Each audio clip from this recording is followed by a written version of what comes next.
स्वामी दयानंद आर्य समाज के संस्थापक थे।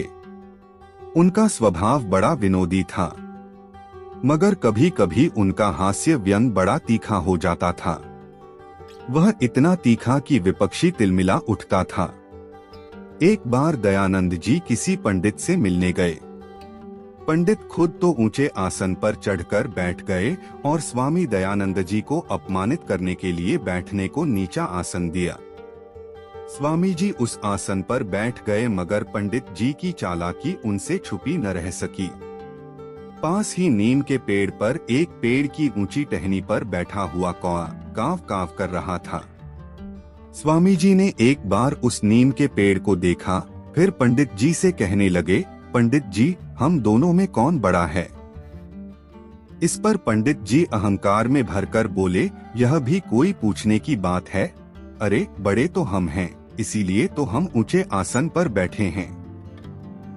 दयानंद जी ने तुरंत बात काटी, पंडित जी, हम दोनों से बड़ा वह कौआ है जो नीम के पेड़ के ऊंची टहनी पर बैठा है। आपके कहने के अनुसार ऊंचे आसन पर बैठने वाला ही बड़ा होता है, तो इस समय वह कौआ ही सबसे ऊंचे आसन पर बैठा है न? फिर क्या था? पंडित जी दयानंद जी की बात सुनकर खिसिया गए और खुद को लज्जित अनुभव करने लगे। मगर जो लोग यह सुन रहे थे वे ठहाका लगाकर हंसने लगे। इसलिए कहा गया है कि बड़ा वही जो छोटा होने में भी प्रसन्न है। एक गांव में दो दोस्त नकुल और सोहन रहते थे। नकुल बहुत धार्मिक था और भगवान में बहुत विश्वास करता था, जबकि सोहन काफी मेहनती था। एक बार दोनों ने मिलकर 1 बीघा जमीन खरीदी, जिससे वह बहुत सारी फसलें उगाना चाहते थे और अपना घर बनाना चाहते थे। सोहन खेत में बहुत मेहनत करता था, लेकिन नकुल ने कोई काम नहीं किया और मंदिर जाकर अच्छी फसल के लिए भगवान से प्रार्थना की। ऐसे ही समय बीत गया। कुछ समय बाद खेत की फसल पककर तैयार हो गई, जिसे दोनों ने बाजार ले जाकर बेच दिया और उन्हें अच्छे पैसे मिले। घर आकर सोहन ने नकुल से कहा कि इस पैसे में से मुझे अधिक हिस्सा मिलेगा, क्योंकि मैंने खेत में बहुत मेहनत की है। यह सुनकर नकुल ने कहा, नहीं, मुझे तुमसे अधिक धन का हिस्सा मिलना चाहिए, क्योंकि मैंने भगवान से प्रार्थना की तभी हमें अच्छी फसल मिली। ईश्वर के बिना कुछ भी संभव नहीं है। जब दोनों आपस में यह बात नहीं सुलझा पाए तो दोनों पैसे बांटने के लिए गांव के मुखिया के पास गए। उन दोनों की बात सुनकर मुखिया ने उनमें से प्रत्येक को चावल की 1 बोरी दी, जिसमें कंकड़ मिलाए गए थे। मुखिया ने कहा कि कल सुबह तक तुम दोनों को इसमें से चावल और कंकड़ अलग करना है, फिर मैं तय करूंगा कि इस पैसे का अधिक हिस्सा किसे मिलना चाहिए। दोनों चावल की बोरी लेकर अपने घर चले गए। सोहन रात भर जागकर चावल और कंकड़ अलग करता रहा, लेकिन नकुल चावल की बोरी लेकर मंदिर गया और भगवान से चावल से कंकड़ अलग करने की प्रार्थना की। अगली सुबह सोहन उतने चावल और कंकड़ अलग अलग करके मुखिया के पास गया। मुखिया यह देखकर प्रसन्न हुए। नकुल वही बोरा लेकर मुखिया के पास गया। मुखिया ने नकुल से कहा कि दिखाओ कि तुमने कितने चावल साफ किए हैं। नकुल ने कहा कि मुझे भगवान पर पूरा भरोसा है कि सारे चावल साफ हो गए होंगे। बोरी खोली तो चावल और कंकड़ एक ही थे। जमींदार ने नकुल से कहा कि भगवान भी तभी मदद करते हैं जब तुम मेहनत करते हो। जमींदार ने अधिकांश धन सोहन को दे दिया। इसके बाद नकुल भी सोहन की तरह खेत में मेहनत करने लगा और इस बार उसकी फसल पहले से अच्छी हुई। यह कहानी हमें सिखाती है कि हमें कभी भी भगवान के भरोसे नहीं रहना चाहिए। हमें सफलता प्राप्त करने के लिए कड़ी मेहनत करनी चाहिए। एक गांव में रामलाल नाम का एक किसान अपनी पत्नी और 4 लड़कों के साथ रहता था। रामलाल खेतों में मजदूरी कर परिवार का भरण पोषण करता था, लेकिन उसके चारों लड़के आलसी थे, जो गांव में इधर उधर घूमते रहते थे। एक दिन रामलाल ने अपनी पत्नी से कहा कि इस समय मैं खेतों में काम कर रहा हूं, लेकिन मेरे बाद इन लड़कों का क्या होगा? उन्होंने कभी कोई प्रयास ही नहीं किया, वह कभी खेत भी नहीं गए। रामलाल की पत्नी ने कहा कि धीरे धीरे ये भी काम करने लगेंगे। समय बीतता गया और रामलाल के लड़कों ने कोई काम नहीं किया। एक बार रामलाल बहुत बीमार पड़ गए। वह कई दिनों तक बीमार रहे। उसने अपनी पत्नी से चारों लड़कों को बुलाकर लाने को कहा। उसकी पत्नी चारों लड़कों को बुलाकर ले आई। रामलाल ने कहा कि लगता है अब ज्यादा दिन जिंदा नहीं रहूंगा। रामलाल को इस बात की चिंता सता रही थी कि उसके जाने के बाद उसके बेटों का क्या होगा। इसलिए उसने कहा, बेटों, मैंने अपने जीवन में जो कुछ भी कमाया है वह खजाना मेरे खेतों के नीचे दबा हुआ है। मेरे बाद तुम उसमें से खजाना निकालकर आपस में बांट लेना। यह सुनकर चारों लड़के खुश हो गए। कुछ समय बाद रामलाल की मौत हो गई। रामलाल की मौत के कुछ दिन बाद उसके बेटे खेत में दबा खजाना निकालने गए। लड़कों ने सुबह से शाम तक पूरे खेत की खुदाई की, लेकिन उन्हें कोई खजाना नजर नहीं आया। लड़कों ने घर आकर अपनी मां को बताया कि पिताजी ने हमसे झूठ बोला है, हमें उस खेत में कोई खजाना नहीं मिला। उनकी मां ने बताया कि तुम्हारे पिता ने अपने जीवन में सिर्फ यही घर और खेत कमाया है, किंतु अब तुमने खेत को खोदा है तो उसमें बीज बो। इसके बाद लड़कों ने बीज बोया और मां के अनुरोध के अनुसार उसमें पानी देते रहे। कुछ समय बाद फसल पककर तैयार हो गई, जिसे बेचकर लड़कों ने अच्छा मुनाफा कमाया, जिससे वह अपनी मां के पास पहुंचे।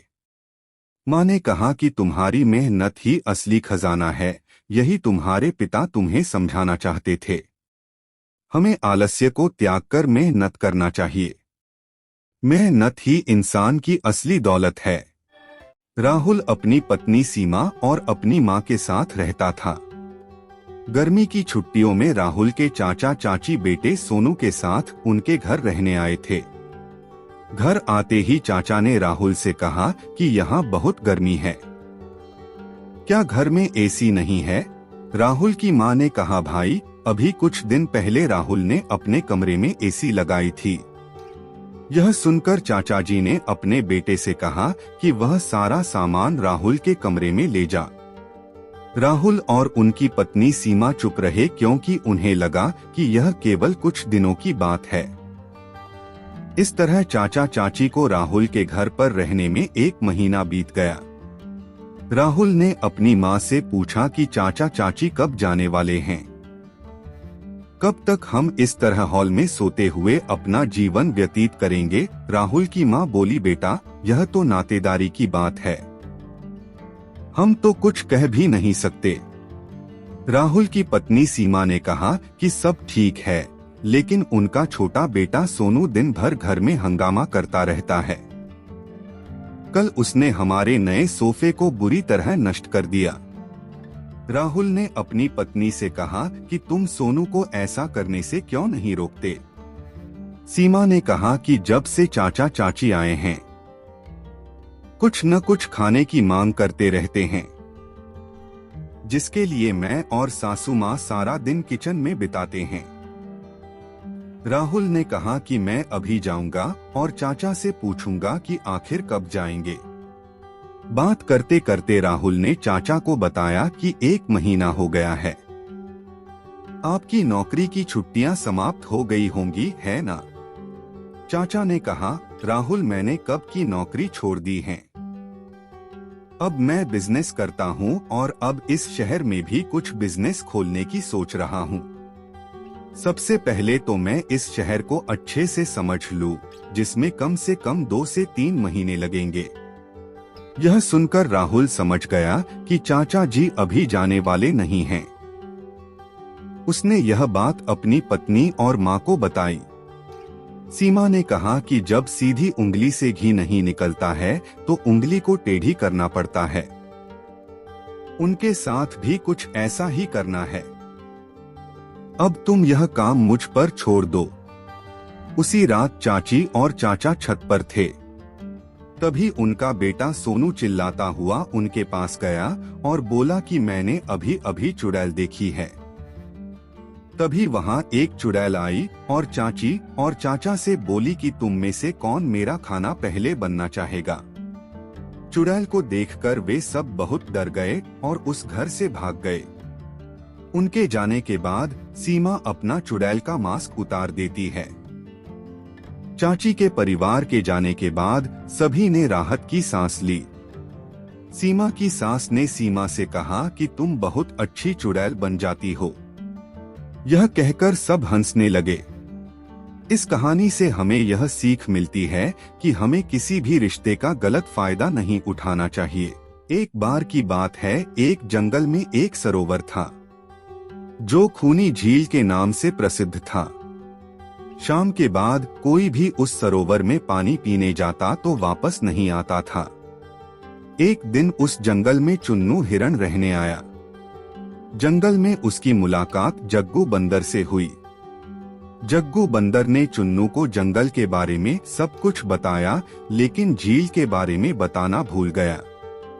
जग्गू बंदर ने अगले दिन जंगल के सभी जानवरों को चुन्नू हिरण का परिचय दिया।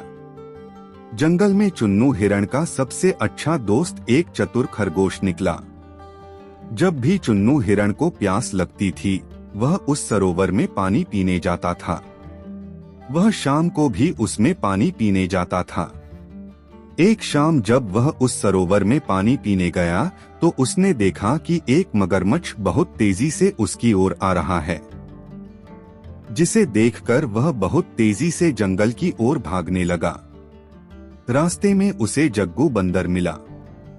जग्गू बंदर ने चुन्नू हिरण से पूछा कि इतनी तेजी से क्यों भाग रहा है। चुन्नू हिरण ने उसे सारी बात बता दी। जग्गू बंदर ने कहा कि मैं आपको बताना भूल गया कि यह एक खूनी सरोवर है। जो भी शाम के बाद जाता है वापस नहीं आता है। लेकिन मगरमच्छ उस झील में क्या कर रहा है? हमने उसे कभी नहीं देखा। इसका मतलब है कि मगरमच्छ शाम के बाद उस झील में पानी पीने जाने वाले सभी जानवरों को खा जाता है। अगले दिन जग्गू बंदर जंगल के सभी जानवरों को लेकर उस झील पर चला गया। सभी जानवरों को आता देख मगरमच्छ छिप गया, लेकिन मगरमच्छ की पीठ अब भी पानी के ऊपर दिखाई दे रही थी। सभी जानवरों ने कहा कि वे जो पानी के बाहर देखते हैं वह मगरमच्छ है। मगरमच्छ यह सुनकर कुछ नहीं बोला। चतुर खरगोश ने सोचा और कहा, नहीं, यह तो पत्थर है। लेकिन हम तभी मानेंगे जब वह खुद बताएगा। यह सुनकर मगरमच्छ ने कहा कि मैं पत्थर हूँ। इससे सभी जानवरों को पता चला कि यह एक मगरमच्छ है। चतुर खरगोश ने मगरमच्छ से कहा कि तुम यह भी नहीं जानते कि पत्थर बोलते नहीं हैं। इसके बाद सभी जानवरों ने मिलकर उस मगरमच्छ को उस झील से भगा दिया और खुशी खुशी रहने लगे। इस कहानी से हमें यह सीख मिलती है कि अगर हम सब मिलकर बिना घबराए किसी भी समस्या का सामना करें तो उससे निजात पा सकते हैं।